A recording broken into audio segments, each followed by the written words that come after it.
Okay. Ah, bati-bati muna tayo. Pero mahaba-haba ito ano, pero alam ko, ah, aabangan at papanoorin niyo ito dahil ito yung may kaugnayan doon sa patayan ng mga mayor sa Laguna, 'no? So, mga kaigsuonan, mga amigo, amiga, mga naa diha sa Visayas ug Mindanao, maayong adlaw ninyong tanan, 'no? At siyempre sa Katagalugan, magandang araw sa inyong lahat. So, hindi na tayo magpaligoy-ligoy, ipapanood ko itong, binigyan ko ng ng halaga, yung sa haba-haba ng, Quadcom, meeting o hearing ay ito yung pinili natin, yung usapin doon kay, Major o Captain Albotra, 'no?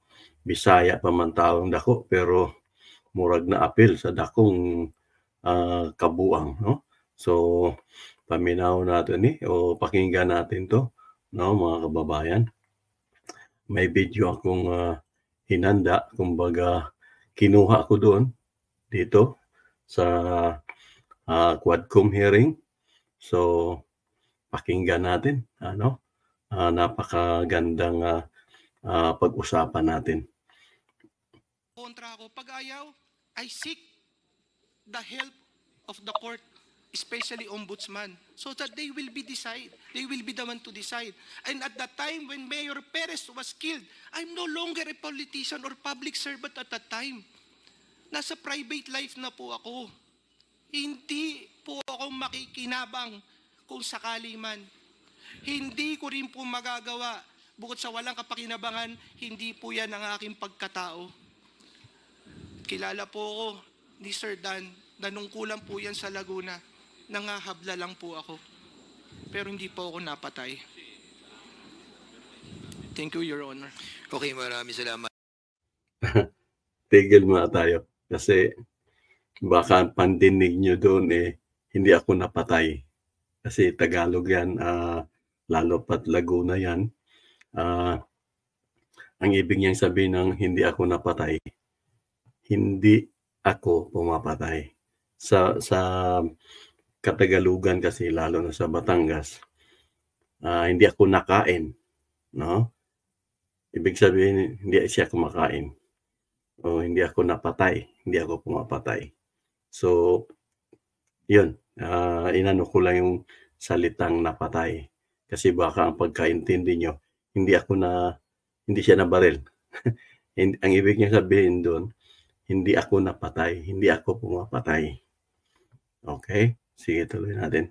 At Mr. Chair, no, the only I think the crime or sin that you have committed is you're fighting against the mayor during that time, because being the vice governor of the province of Laguna during that time, I know this fellow, Mr. Chairman, and si Mayor Perez was also a board member during that time da kami magkasama. Ako po ang vice governor nila. At we have talked about you, how you fought the administration of Mayor Perez then. But it was a fight that is natural on a democratic form of our government.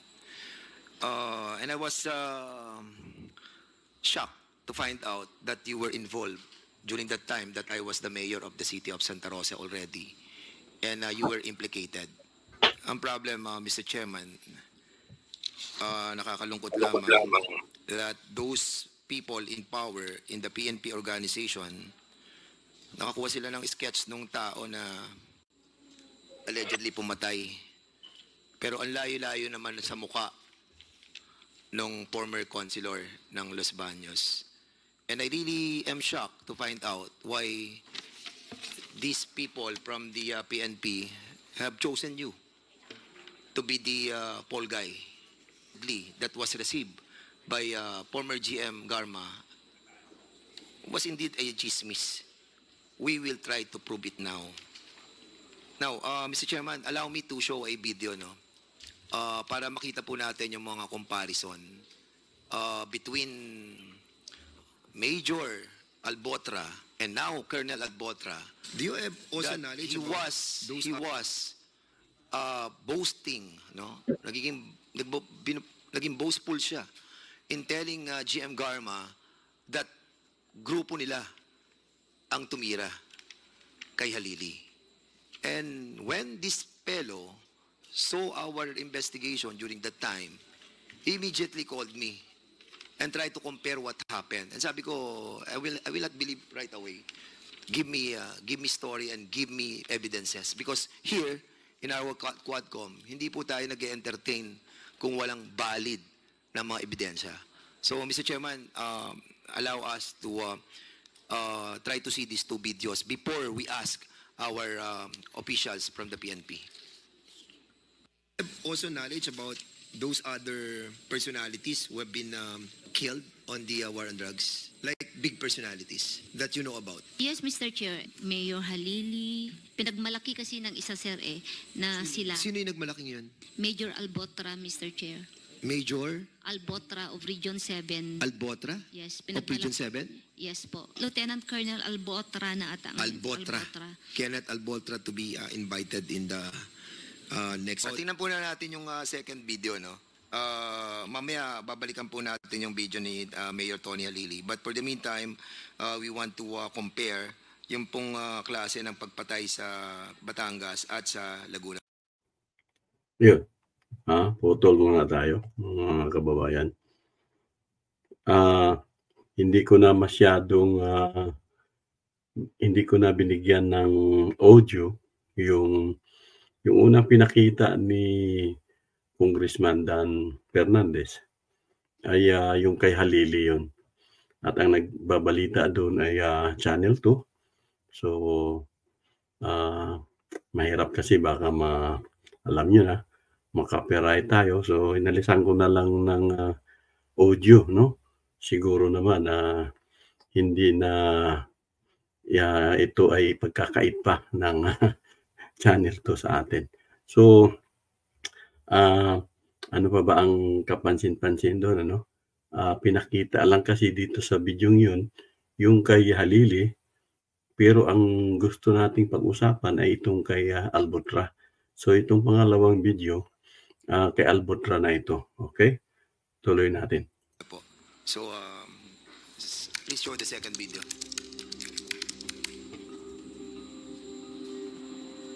Politika ang nakikitang anggulo sa pagpatay sa alkalde ng Los Baños.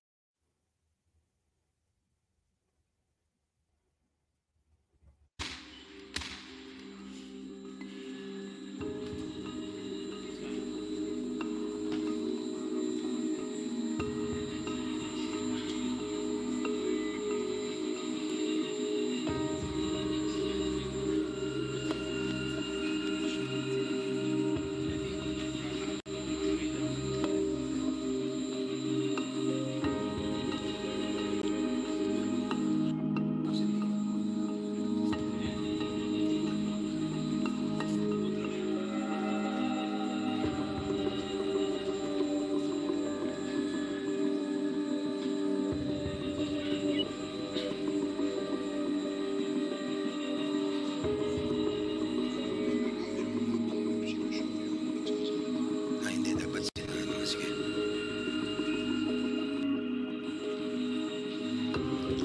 So yan yung supposedly na kasama sa team ng pumatay. Pumunta siya doon sa area na kung saan pinatay si Mayor, diyan tumayo si Mayor Cesar Perez sa area yan. At umiikot siya sa munisipyo. Paikot-ikot siya mula alas 10 ng umaga hanggang sa pinatay si Mayor Cesar Perez. Yan ang taong hindi nakita ng ating mga kapulisan. Yan ang CCTV na hindi nila nakita. Hindi pinilisenta sa korte. And why this was not presented. Itong ban na to na ginamit nilang AC 4033, nirambol lamang nila yung plaka na ginamit kay Halili. Diyan sila nagtago. 6:12 hanggang 8:30. Ayan, dyan. Andito ang munisipyo sa kanan. Andyan yung gunman, ang location, at dyan nila tinira yang si Mayor. Nakita niyo yung pader sa may likod? Doon nakaporma yung FB. Doon nakaporma yung killer. Mula 8:43, naglakad si Mayor.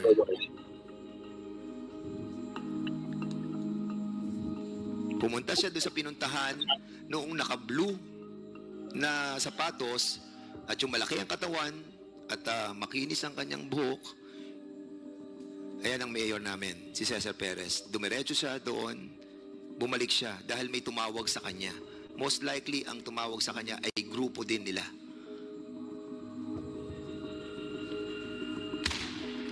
At dyan na pinatay ang mayor ng Los Baños. At sa area yan, wala dyan si Tamisin. Wala dyan si Konsehal Norbin Tamisin. At pagkatapos sa binarel, makikita niyo yung van, ayan, na kung saan dyan nagsimula yung pagputok. ACA 433, at yan din ang ginamit nila kay Halili, nirambol lang yung plate number, yun, umalis na. Makikita natin sa kabilang CCTV yan, lumalabas na sila pagkatapos nilang barilin si Mayor Cesar Perez. Ang sinasabi nila, ang gunman nandun sa 7-Eleven. Andyan ang gunman. Mula alas 10 ng umaga hanggang 8:45, umalis na sila ng Los Baños papunta doon sa Calamba. Sa Los Baños, yung ating pong Colonel Albotra, you are now a colonel, correct? Mr. Chair, I am police captain, Mr. Chair. Captain Albotra? Yes po, Mr. Chair. Ay, ano ka na? Captain pala. Yes, From po. Major to Captain. Yes po, Mr. Chair. Tama ba? From, yes, Colonel, Captain Albotra, anong class ka? 2006. I'm a member of Paid Pay Class 2006, Mr. Chair. 2006, so classmate kayo ni... Yun. So, yung usaping ito, yung topic na to ay maalala ko lang, no? Yung mula doon sa pagpatay ng mayor sa, yung nauna kaninang video na hindi na natin nilagyan ng sound, yung mayor ng Batangas. Hindi ko lang maalala yung eksaktong munisipyo ng Batangas o siyudad man yun sa bayan, sa probinsya ng Batangas. Ito namang si Captain Albotra o yung pagpatay naman kay Mayor Perez ng Los Baños, na kung saan ang nakulong, ha? Tandaan niyo mga kaigsunan, ang nakulong ay yung unang nagsalita kanina, yung si ex-councilor Norbin Tamisin, no? Siya ang itinuro, siya ang parang pinagkaisahan ng PNP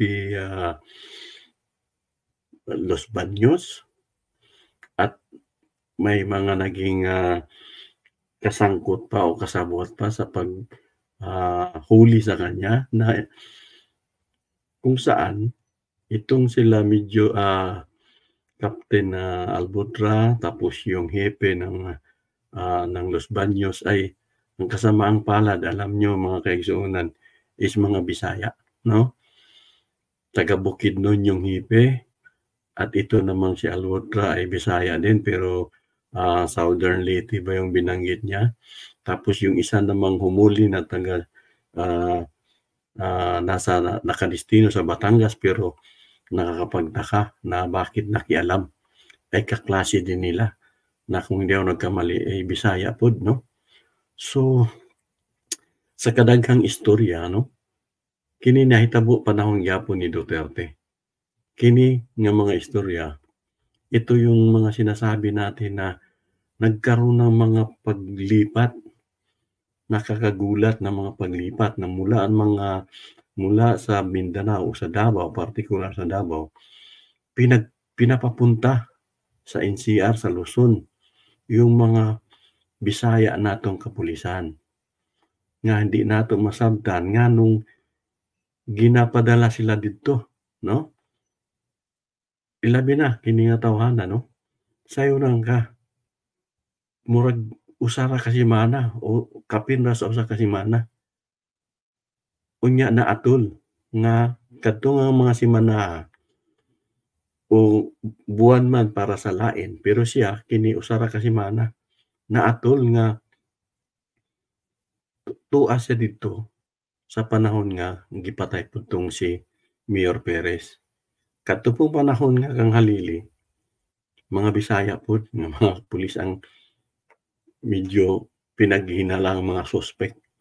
At ganun din, dinistino sila sa Luzon o sa Batangas man yan o sa Laguna man yan. After ng pagkapatay, bumabalik ng Mindanao o bumabalik ng Davao. So, dito tayo talaga masasabi natin na parang ano ba yung sistema ng ating PNP? Ano bang sistema ng ating mga departamento noong panahon ni Duterte? Hindi ko sinasabi na hanggang ngayon yan, pero pwede nananatili yung tinatawag nating sistemang sindikato sa departamento o sa PNP. Hindi rin natin sinasabi na lahat sila, pero may mga sindikato sa loob ng PNP. Katulad na lang halimbawa ng kwentong ito, no? Na nagkutsabahan, no? Sa madaling sabi, nagkutsabahan, nagtakipan, in the name of ano ba? Pagkakapirahan, may reward, may bayad. Ganun ba? At ang malaking hindi natin katanggap-tanggap dito is nagiging sindikato. Nawala na talaga yung paglilingkod nila. Protect, to serve and protect to the people. No? Ang nangyayari, kutsabahan ito. Dahil ito ngang video na inilabas ni Congressman Dan Fernandez ay nakita ito nung mismong hepe ng Los Baños. Nakita ito ng iba pang nag-imbestiga. Pero hindi isinama. Tandaan nyo yan. Ibang video ang pinakita nila at ang itinurong kriminal doon sa kanilang sinampang kaso ay itong si Councilor Norbin Tamisin. At nakulong ito, mga kababayan. Nakulong ng 7 taon. Kaya nga yung unang video ay umiiyak itong si Tamisin. Wala na namang halos pinag-iba sa naalala nyo ba yung mayor ng Iloilo? Na iba nga lang ang kaso noon, nagtago siya. Ito naman, itong namang konsehal na to ay talagang yung kay sino yun yung sa Iloilo, siya ay pinagbintangan ni Duterte na drug lord. Ito naman kay Perez ay pinatay ng isang base sa video ay astang pulis yung killer, pero ang ikinulong o ang ginawa ng mga kapulisan sa Los Baños ay minaniobra yung pagdidimanda, minaniobra yung suspect. Iba yung itinuturong kriminal. At ang tinurong kriminal ay ito ngang si Tamisin, na kung saan wala naman talaga silang ebidensya. Lumalabas na wala silang malinaw na ebidensya laban kay Tamisin. Pero yan ang nangyari, no? Nakakalungkot po talaga dahil siyempre sirang-sira na sila, alam natin yan, napakatagal na, no?